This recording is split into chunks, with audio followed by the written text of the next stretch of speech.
welcome to another episode of the TF Podcast. My name is Jonathan G. Blanco. I'm here today with Victor Sauers. We've actually had Victor at one of our past events in our TF Austin chapter. He is in the energy sector along with the investing side of it, and has been messing with blockchain and cryptocurrency as well in that regard, and thought with what had been happening in the oil markets a couple weeks ago and how it's performed since then, thought why not have Victor on the show. Before we get started with introducing Victor, please make sure that you are following us on our social channels at TF Blockchain, myself at JG Product, also on YouTube, and we really appreciate you sharing these episodes. So with that, Victor, if you could please introduce yourself to our audience. Yes, my name is Victor Sauers. I am CEO of Team Knowledge Optimization. We focus on energy infrastructure from the Texas Gulf all the way up to North Dakota, and also energy policy as well. So we work with a lot of utilities, but also have a lot of large industrial users such as oil and gas. So we work with many oil and gas operators. And so obviously we're in a bit of a pinch right now. So we're developing a new normal, one might say, in this sector. Yeah, I bet the last couple of weeks have been pretty crazy. Let's just dive right into that. What, in your eyes and from what you've seen, what is it that caused oil to take such a hit overall? And let's just start there. Yeah, so multi-fronts. One, we had OPEC plus Saudi Arabia, Russia, and a lot of countries that are 100% revenue oil and gas decide could not make an agreement of what the production rate should be. So they decided to flood the market. And of course, right after that, we had the coronavirus worldwide. That's one part. The other part that the public is aware of, that we had negative pricing for WTI, West Texas Intermediate Crude. But how do you get negative pricing down to $37 negative? So I have to pay you to take my oil, right? And so that event was more of a trader event, just large financial entities taking advantage of the situation.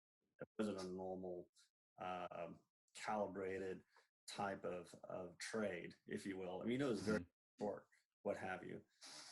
And that might show that, maybe we need some stopgaps like we have in the stock market. And hey, let's close the market because something is not right in the system, something we haven't seen before. Yeah. So take advantage of it, what have you. And so going forward, we see where there's a lot of storage. Storage, we need these large, we call storage farms. The biggest ones is in Oklahoma. These are just millions and millions of barrels of storage. The other one is what we call offshore storage. So those are people who are familiar with these super tankers. They hold about 2 million barrels per super tanker. Mm-hmm. At this storage event, especially internationally, is that the cost of storing oil while you wait for the market to be better is that the cost has gone up 680%. So to rent a super tanker for a day is $175,000 a day. So then the product's going to be worth nothing if you can't move it. So a lot of what we see, the overproduction is one was political in nature, geopolitical, tit for tat kind of thing. Another one was obviously large traders take advantage of the situation. So we're in a situation where a lot of OPEC nations, that is their revenue. It's not like they can make cars and software and what have you, things that we make up our U.S. economy. It's not like that. It's oil, and don't forget their other revenue stream, oil, right? So it's just a little bit, but it shows you where they have to pump to be able to survive. Yeah. So how much? What makes sense? Because you're killing the value versus in the oil world, you have two pricing index that are looked at. There's more, but the two major ones is West Texas Intermediate Crude and Brent. Brent's a heavier oil, right? Typically. Mm-hmm. So that's usually about a $5 spread. So if we're $20 in the US at WTI, Brent's going to be 25 to 28. Well, the spread is much, much greater now. So does that make economic sense? Does that make balancing? So the challenge is going forward is even the demand. So our airlines are flying again because right now they're repressed by 90%. And that's an enormous amount of fuel that's burnt daily. Yeah. Relative to transportation in the automotive world, right?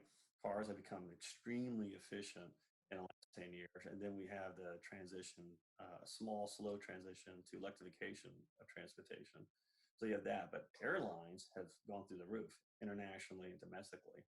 But when those guys are grounded, guess what? Your fuel burn drops. But the infrastructure is there, so it can come back really, really quick. The deal is the cost of oil is going to be a lagging indicator because we have so much stored. Yeah. We have just hundreds of millions of barrels of stored oil. So that has to burn through first, and at what price? The forward-looking price. Yeah. Pricing right now, you see it's like $18 for WTI or $25 WTI. Well, they're going to use the storage first, which doesn't help the key thing about the American industry for your independent operators that they won't see increase in their pumping capability for what they can sell in probably Q4 or going to 2021. Wow. Does that look like, our independence right now? So, at the peak, U.S. was doing like 13.5 million barrels per day. We're probably down to maybe 7 or less, what have you. Worldwide, we were at 100 million barrels of oil per day before the coronavirus restricted consumption. We'll probably, there's different numbers. There's been some folks that are saying it's 25% less. We think it's greater. We think we've lost probably 35 plus million barrels a day worldwide of consumption. Mm-hmm. And we think that 10 million barrels a day will never come back. So we were at 100 worldwide per day, and we probably will be 90 million barrels per day when things get back to the new normal. And that's just our assumption. Yeah, and what is that? Is because people start to drive less, plus the combination of people traveling less, and then also the combination of like energy vehicles, and then having like this swan event, I guess, catapult that a little bit, or why the 10% dip? Yeah, it's the latter. It's the swan event, really, and the swan event is described as discovery. School districts, they're in shedding where they have remote learning, and so they're not operating their campuses, elementary, high schools. Large independent school districts in the last 2.5 months have saved $4 million on operating costs. The teachers are still getting paid. Yeah. Teachers are working hard to remote learn, but the thing is, we're not operating these large campuses, what have you. So there's that kind of component. The other one is on the employment sector for companies. You find, hey, am I still efficient in today's world that my employee can work at home and still be the same efficiency ratio, if not more? Yeah. Now, the story of that is still to be written, but the indicators that we're seeing is what used to be 8 hours of work, a lot of employees are getting done 4 to 6 hours without the expense of having lease on a commercial building to have office space. So, that's the kind of thing that these discovery moments are coming into play.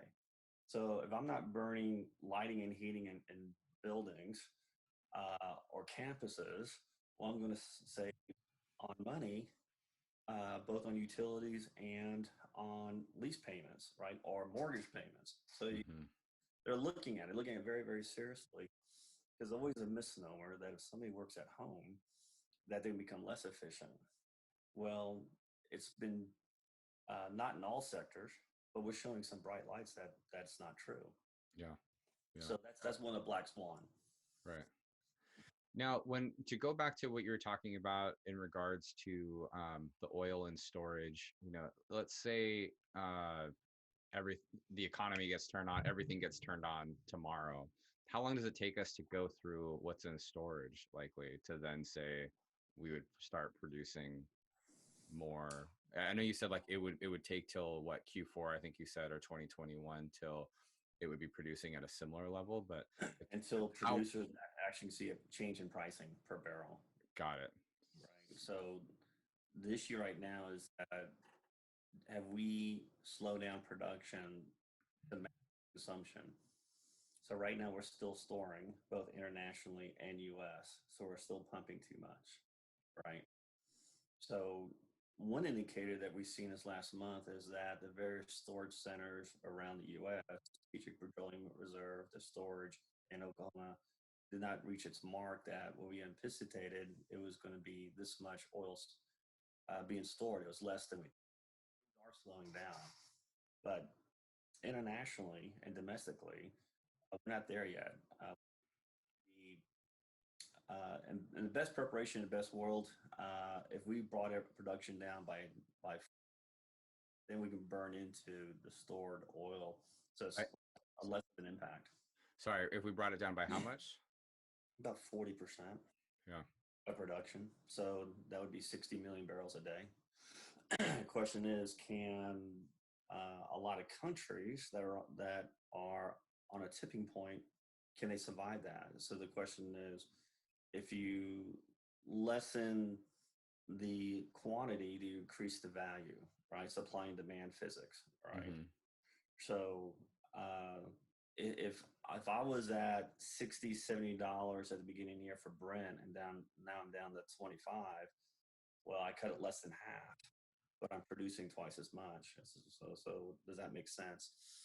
So you look at where sovereign nations are borrowing money, bond money, credit, things of this nature, because they can't pay their people. They're borrowing to do it. Yeah. So for us in the U.S., we say, well, welcome to the club, right? Is that the smart thing to do? So it is where even if we shut everything down in the U.S., our infrastructure is massively built out over the last 10 years. Our piping, our drilling, our technology, a lot of technology coming into play. Machine learning.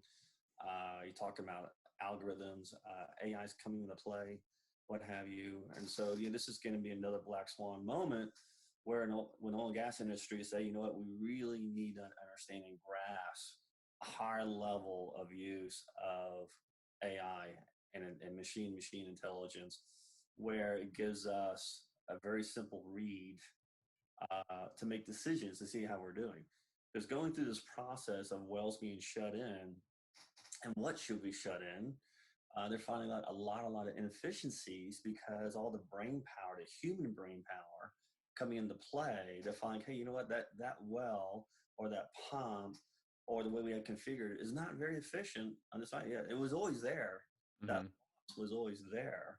But the question is, what can you bring into play that give higher situation awareness and higher efficiency, right? So are we able to reduce flare gas and use it more efficiently? Are we able to pump with less cost? So we have this less impact, what have you. And that the industry, the semiconductor industry had to learn it, be more efficient. Years ago, about 2 decades ago, we had to learn to be more efficient the way we built the tools, the way we ran semiconductors. So there's other large industries. Yeah. So to give you an idea, the oil and gas industry in the field uses an enormous amount of water. So a fab, right, that makes the wafer uses the same amount of water. So the dam pipes and pumps and stuff like that, it's the same power use, if you will. And it runs 24/7, just like a fab. So when we look at the lessons that we learn, and we see that the oil and gas industry can learn a lot from the semiconductor industry when it comes to facilities that have situational awareness. In other words, don't recreate the wheel because you know and you don't know what you don't know. So who's the gold standard? Bring to play that already has machine learning and some algorithms and things of this nature, right? That make things a little more, and these kind of things where can you prove your value? So, when it comes to like blockchain, you're proving a value, right? It might not be an economic value, right? But it's a unit value to verify, and which is a great teaching tool. And that's the kind of element of blockchain that might not be fully appreciated, is that blockchain also be a learning tool that can turn into a higher value of AI. AI can learn from blockchain. Yeah. Because the unit of measurement, I've proven it. AI, I giving you a valid data point. Right. So it sounds like when you're thinking about blockchain in this sector, it's regarding like the record management function of it, right? So like writing down the information, and then from an analysis standpoint, having the AI being able to read that to make some predictive type of decisions and things like that. But it's across the different players or the people that would be involved in, I guess, the overall distribution and consortium of everything, right?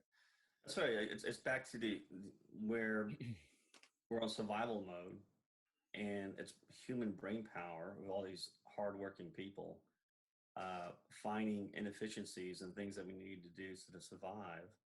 Um, where could blockchain help me learn that? Help my AI learn that, or my machine learning? Well, the answer is yes.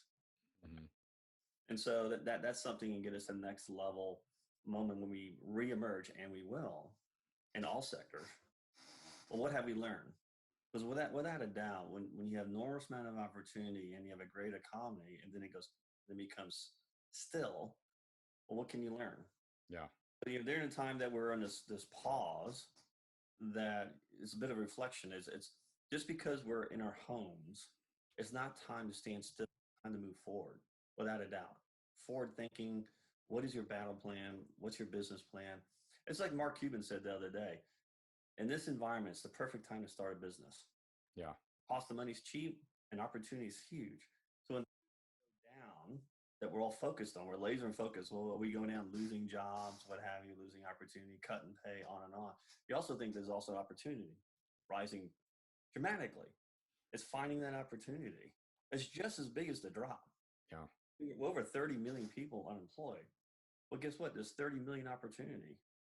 We need to bring manufacturing back to the US to create demand, which will increase the price of oil, but also increases opportunity. We can't handle 20% return of manufacturing in the US. We have 178 million people that work in the US. Compared to our competitor, our friends overseas, China has over 600 million workers. Not population, they're 1.3 million population, but they have 600 million workers. How can you compete? Automation, blockchain, robotics. Yeah. Make one American behave like three workers. Yeah. I want to make sure so I totally agree. Once we create that automation overall, it just solve for inefficiencies, right? And it sounds like from what you're saying that the energy sector, the oil and sector, really relies on legacy technology as well as uh, you know um, just humans, right? There's a lot of humans, so, which means that there's human potentials for human error or human inefficiencies. When you're saying bringing back, bringing some more manufacturing jobs and that increasing oil prices, are you talking about because it's from a cost of production or so price of, perhaps there's inefficiencies, but then we have to pay for the humans, so then that causes the price to go up, and we pay at consumptions levels that we have become accustomed to, or help me find that Yeah, connection with what you're saying. so look at what we've all heard, the lack of medical supplies in the US. Mm-hmm. The majority was overseas. So we'll hear about the face mask, the N95 face mask. In the United States, when the need for face masks became through the roof, we had one manufacturing line by 3M. One manufacturing line, not hundreds. Give you an idea. Now 3M is doing their best to increase more manufacturing lines, what have you, for the face mask, but it proves the point between our pharmaceuticals and also our medical supplies as one category that we need to bring back to the US. And we can do it between automation and robotics and make it effective without losing jobs. The fear with our political leaders is that we do infrastructure bill that's on the table right now, and we decide to use it in some sort of infrastructure matter to make us competitive so we can bring manufacturing back, that we'll lose jobs because Bob the robot took my job. Well, not really, because if we had 20% back to the US that we did automation robotics, we're going to need technicians, technologists, engineers. In other words, both blue collar and white collar jobs. Mm-hmm. People to match at the beginning when we're building out. But if we want to be competitive in the next 50 years, that's what we need to do.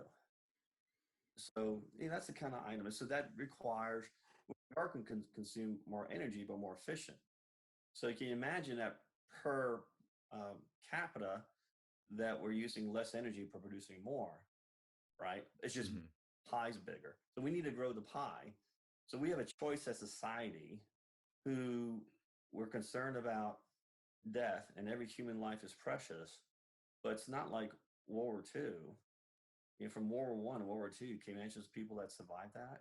Influenza, 50 million. World War I, World War II, right? It was nothing close. You can imagine what our grandfathers, great grandfathers are thinking of us as well. Okay, 70,000 Americans is terrible. Losing 60,000 Americans to influenza A and B is terrible, but not like what they had it. Not even close. So we have to ask ourselves, do we have the grit and wherewithal to say, you know what, it's time for us to raise the bar and be prepared for the next 50 years. And so this is a time where we can rethink because we're home, reflect on what can we do, both our leaders and demand from our leaders, what's your 50-year plan to keep America the leader in innovation and quality of life and freedom. Mm-hmm. If you lived in other countries, such as myself, you come back to the US, it's a blast of freedom. Totally. We get used to the choices that we don't even notice it anymore. But now you have to wear a face mask to go to the store and you're shut in at home, we feel like when our freedom is taken away. So those kind of things that, okay, reflect on that.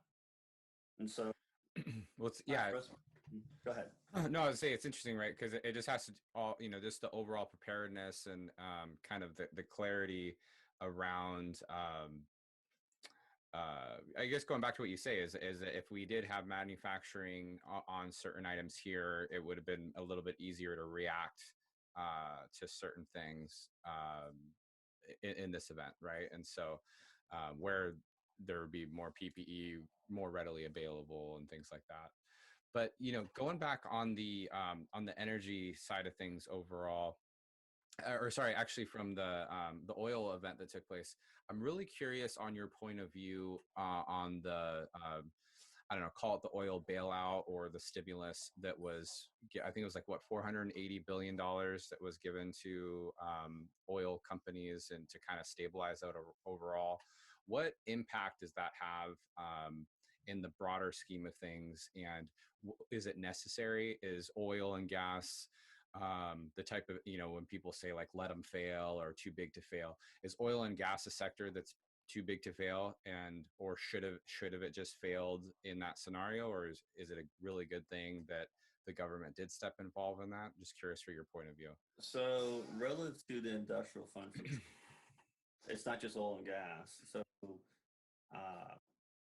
and a lot of independent operators can't qualify it, just like big operators can't qualify for the Payroll Protection Act, right? So the fund is an industrial fund. Okay. Industrials, not just oil and gas. Got it.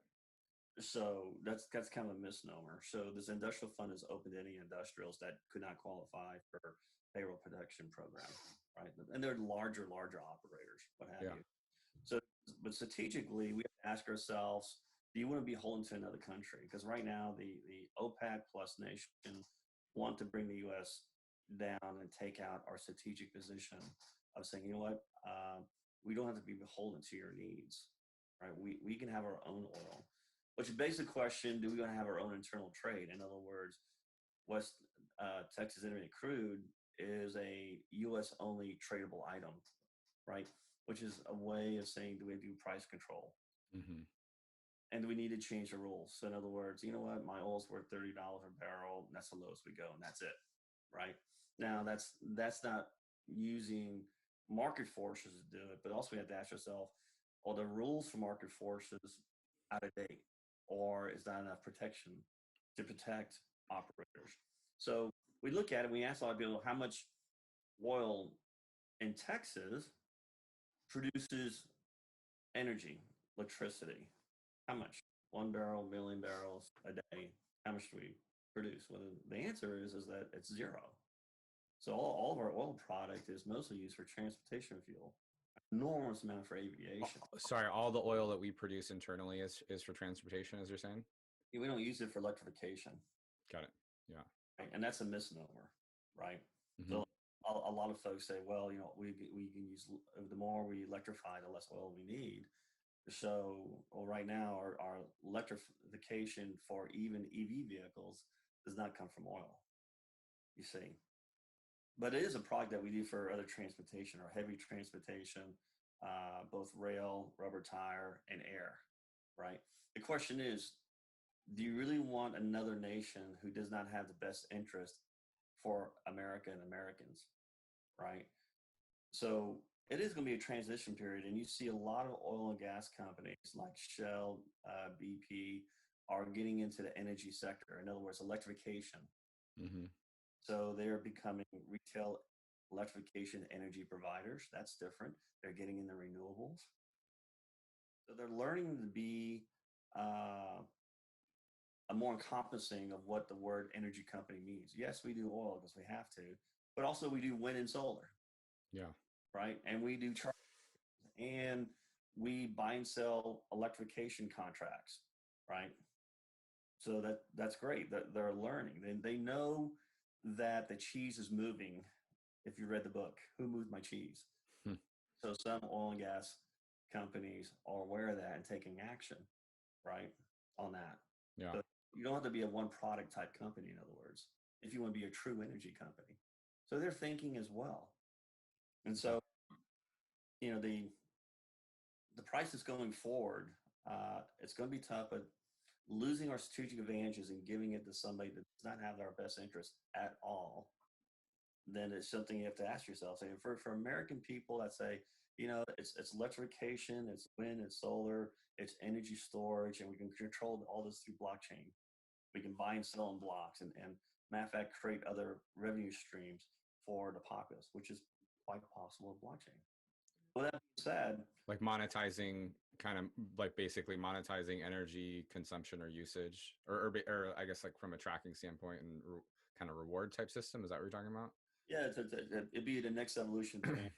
Right now, demand response, the credit going to a residential person or a small commercial is less than wholesale. Mm. Right? We want to be competitive. This is Sure. competitive in the spot market, what have you. Sure. Yeah. So, and there's pros and cons in that story, but the thing is, during this transition, it's going to make it possible. But you can say that oil and gas is not going to leave tomorrow. So going forward, how do we protect industries? It was like 6.5 million people work in oil and gas industry. In the U.S. Yes. Wow. So you made me think of something in this most recent discussion, and that is a lot of people aren't aware that the U.S. actually has a ton of oil, um, you know, basically throughout the U.S. And we used to produce a lot more than we do now. And why couldn't the U.S. just become self-sufficient? Sorry, on its oil production. Like, why even trade with other countries if the U.S. could produce its own oil or energy stores and be 100% self-sufficient? So the answer is we could. So our shell production is typically our lifting cost. The cost it takes to lift a barrel of oil is more expensive than it is international players. That's number one. Mm-hmm. Um, the other one is trade. You want to have a certain degree. Well, hey, you know what? I got this much oil for this rate, so it helps the trade balance, if you will. So we can, and that's a great strategic position to be in. Where before the coronavirus, we were the largest producer in the world. And it's fluctuating between $40 to $60 between all the markets. That's enough for people to live on. Mm-hmm. So if you get over indebted, then your lifting cost doesn't make sense. I've seen lifting costs $4 a barrel. during the oil and gas crisis of 2014, 2016, everybody said for the US market, it'd be impossible to bring down the lifting costs less than $60. Well, we proved them wrong. We can go substantially less than that. So, but if you take an aggregate average, well, what's your lifting cost? And then what's your general administration, what we call G&A on top of your lifting costs, right? To pay you and I, right? And the office staff and your debt and all that kind of stuff. That's G&A.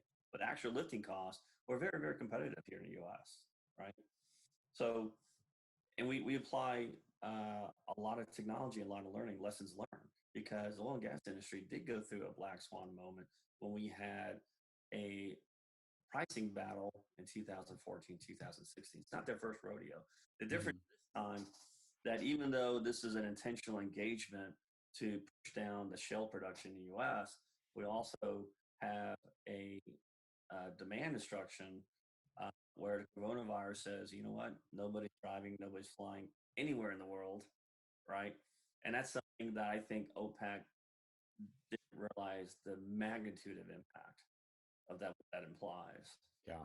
And the other time is that, one synopsis is people thinking about that the OPEC nations are saying, listen, if we get hit with the coronavirus really, really hard and we got to shut in our workers, which mostly work in oil and gas, how do we keep the lights on? Well, the answer is that they're going to store a lot of oil. Because if they're shut in for 2 months, guess what? You got plenty of tankers full that they can ride out and create a small degree of revenue. So it could be a strategic play on that category as well, if that makes sense. Totally does. So we touched a little bit about blockchain in this space. I'd love to shift that also, and it's related. Is essentially digitizing the oil and gas industry. So banking experience, the digitalization of it, the real estate kind of is starting to experience and has level of digitization. And so what I mean by that is all the transferring of funds that essentially go back and forth and settlements, for payments. Is there a digital payment or digital transaction opportunity there, whether that be, call it a stable coin that's within all the players, or is it just, a USD digital dollar that's used, or what are kind of the thoughts or the appetite for something like that within the energy sector? So does the oil and gas operator have a direct pipeline to a hub where it's stored and processed, or does it need to be rubber tired, tankered out from the field, right? And so what was pulled from the field, does it say what it is? So they have a lot of safeguards in that regard. I think the bigger value for blockchain is identifying the cost, the operational cost. So how do I know that this well is running efficient totally and quickly? Because a lot of the independents, they really don't have clarity until the end of month gap or 2 months, 60 days down the road between all the vendors and everything they owe. What's the bottom line, right? That they first knowing on your fingertips that they know this is how their operations are doing, and it's proven. So you need a check and balance with blockchain. This is, this is what it costs. It's been verified. Take action on it, either in a good way because it's running great, or in a bad way because we identify, for whatever reason, today's production costs a lot of money. So one thing that we've seen with some of our technology is that we were looking at a very large field in Texas, and we noticed that every Tuesday at 9:15 a.m. that this particular field, the OPEX, the cost to operate, went through the roof and took 3 days for the oil to recover every week, and it was very predicted. And so we were talking to the operator that we felt, listen, it is not your guys in the field. It's not the surface equipment. Something's intervening, either a piping valve or something. Something is flooding the field and causing your revenue to drop and your OPEX to go through the roof. Because now you have to pump the system really hard, and that costs a lot. Well, lo and behold, it was basically 2 18-wheelers that stimulate the field, keep the pores open. And we asked the guys, well, So let's keep this simple. What about if you do one 18-wheeler on Tuesday and one on Friday? Well, the answer was the drop in revenue stopped because now they broke up the stimulation, right, to one 18-wheeler twice a week versus dumping it all in one day. And their revenue increased by 8%.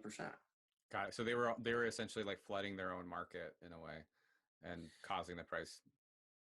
They didn't have that situation awareness to see what that effect is.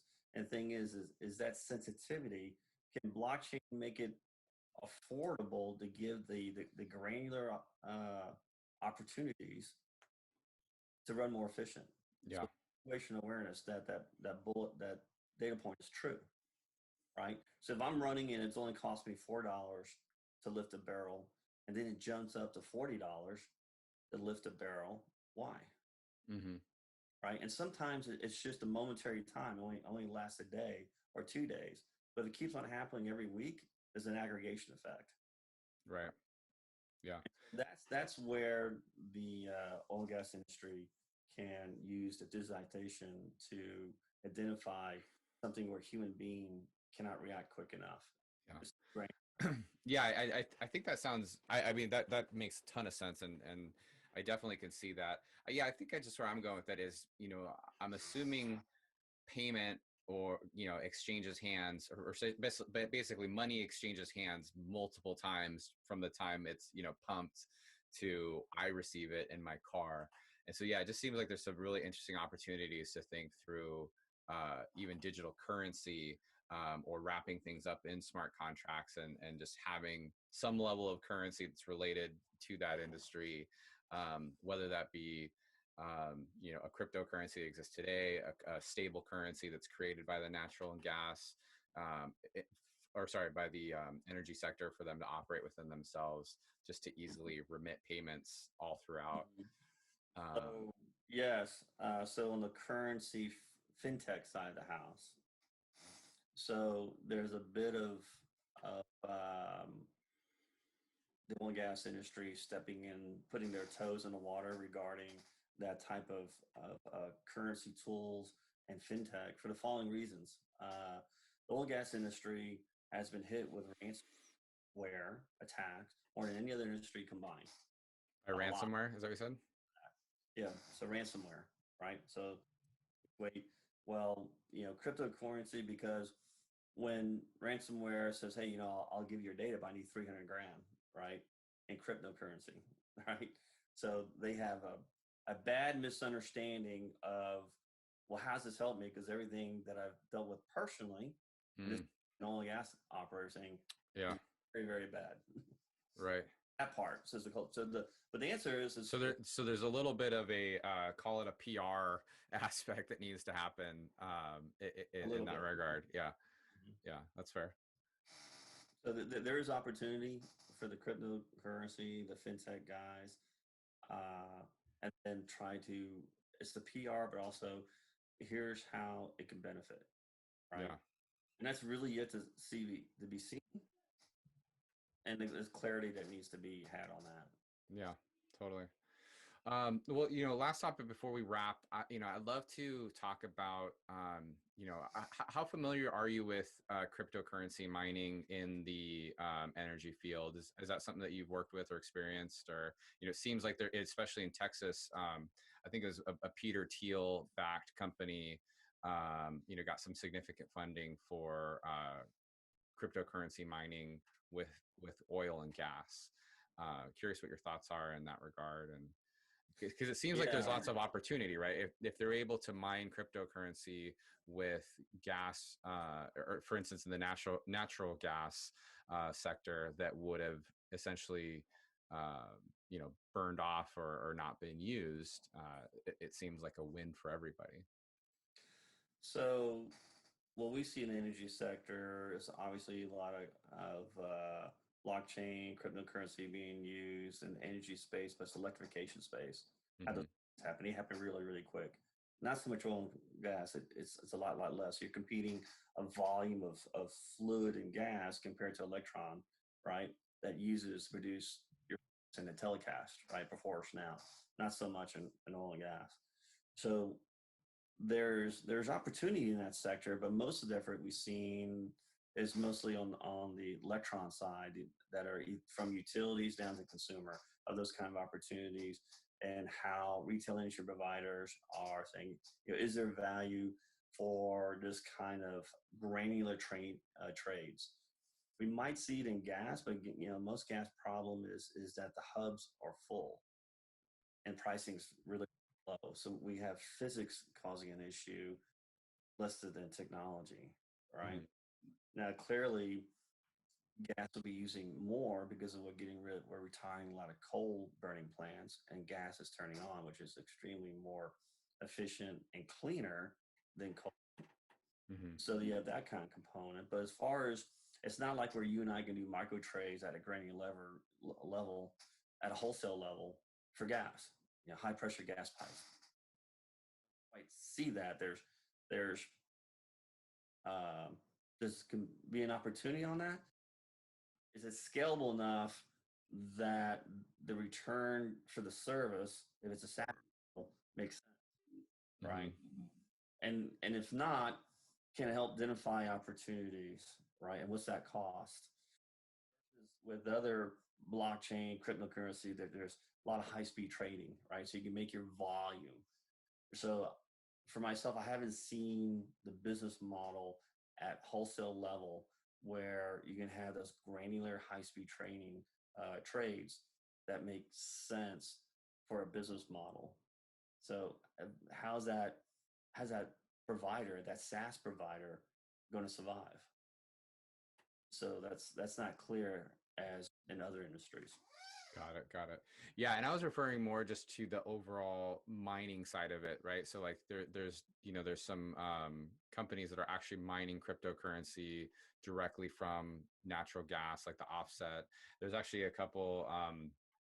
I can't remember the company offhand, unfortunately, that is mining off of New Jersey's unused power and things like that.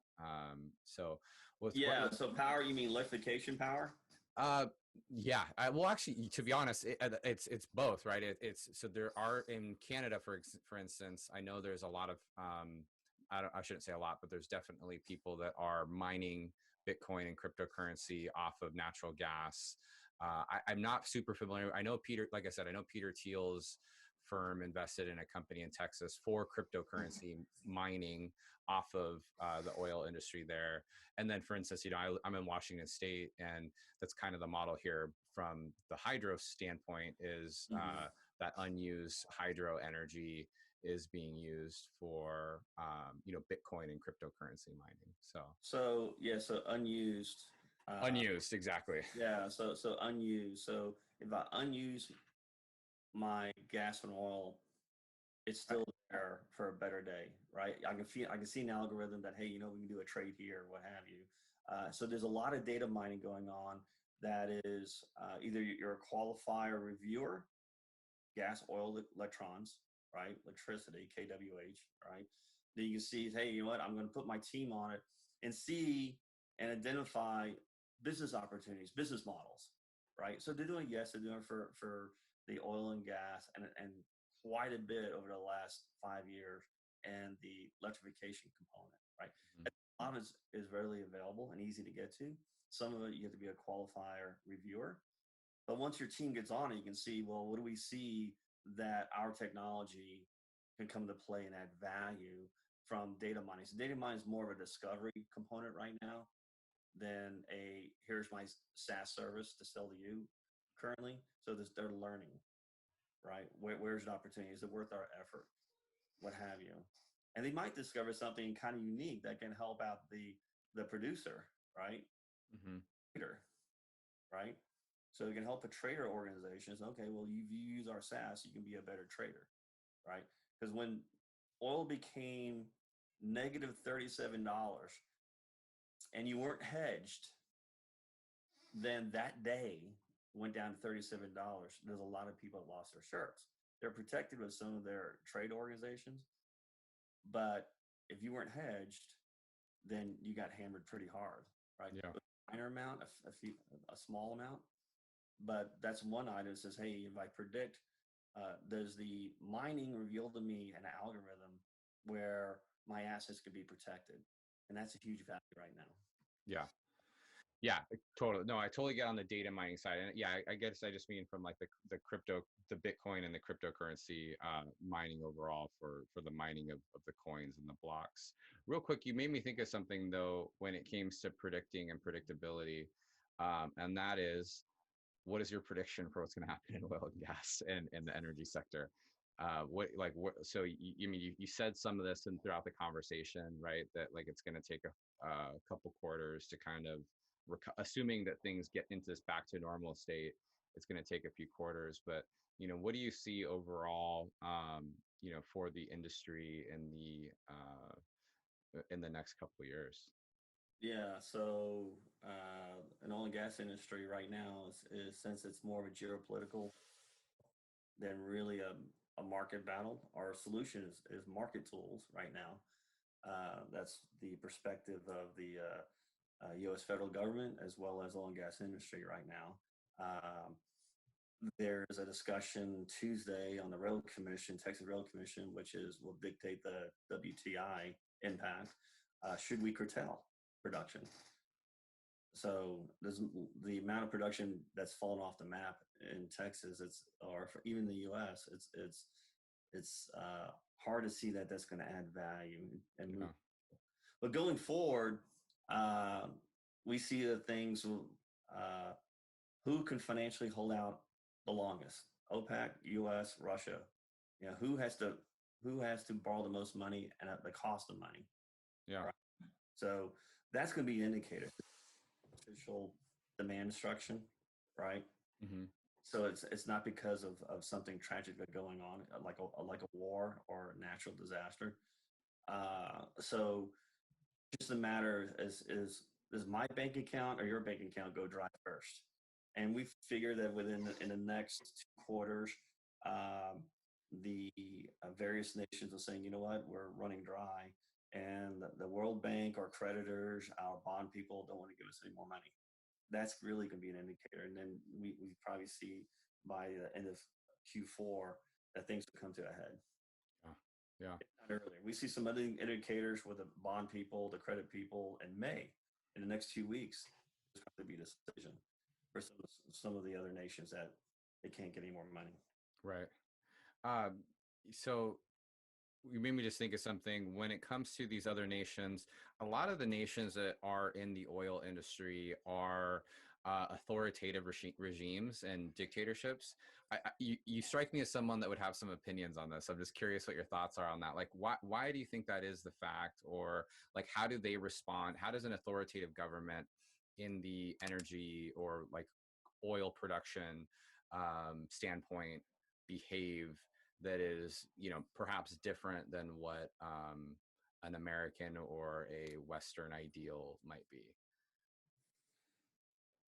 From a business standpoint, more than anything, I guess. Yeah, geopolitical is can they do, for all practical purposes, a geopolitical nuclear strike to gain control of the market? Kind of like, with the oil crisis in 1973. Can have that kind of control again. They want to be in a driver's seat. And because of our shell technology, oil and gas industry, the U.S. was in a driver's seat and didn't like that. But the same token is if you're doing $45 a barrel, well, that's something where all people should be able to afford their debt, take care of their people, what have you, versus saying let's create a worldwide demand destruction and see who comes out on top. Mm-hmm. It's the only tool they have because these nations do not have a geopolitical military force like the U.S. It's the only way they can punch back, right? There's other means, but we won't get into that. But sure. It's their way to punch back. Say, hey, you know what? I want a bigger plate when I'm sitting at the table. Yeah. It's really that simple. Yeah, that makes sense. Well, Victor, last question for you is one I like to ask everybody on my show, and that is, what's a question that you have that you want to leave our audience with that they can think about as they go through about their day and what they're doing overall? I say question yourself that this time that you might be working at home, that the amount of product and services that we're offering could be less, if not more, right? Depending on industry. That if that there's time that we say, you know uh, how do you think about bringing stuff back to the U.S.? How do we see ourselves of returning to a point where we're a little more control and not so beholden to the rest of the world during these kind of issues? Because we will have other challenges in the future. So this terrible coronavirus is not the last straw by a long shot. So think about how you're going to speak to your leaders, local, your county, your mayor, your governor, uh, and get involved. Get involved. It's a matter of what kind of America you want is how engaged you want to be. Hmm. Awesome. Well, Victor, thank you so much for joining us. What's are the best ways that people could get in touch with you or in contact with you if they'd like? You can reach me at Victor at KO Energy Capital, and that's like State Capital AL.com. Perfect. Perfect. Again, Victor, thanks so much for joining us. Everybody, thank you for listening and watching to another episode of the TF podcast. Please make sure that you are subscribed on our social channels as well as where you listen to podcasts and on our YouTube. We love comments. We love feedback. Please let us know what you think. Fill in those stars. It goes a long way, and we'd appreciate if you share with your friends and colleagues. Make sure that you listen in on the daily because we are releasing lots of content right now, and look forward to getting back with you all here shortly. Thanks so much, and we'll all talk soon.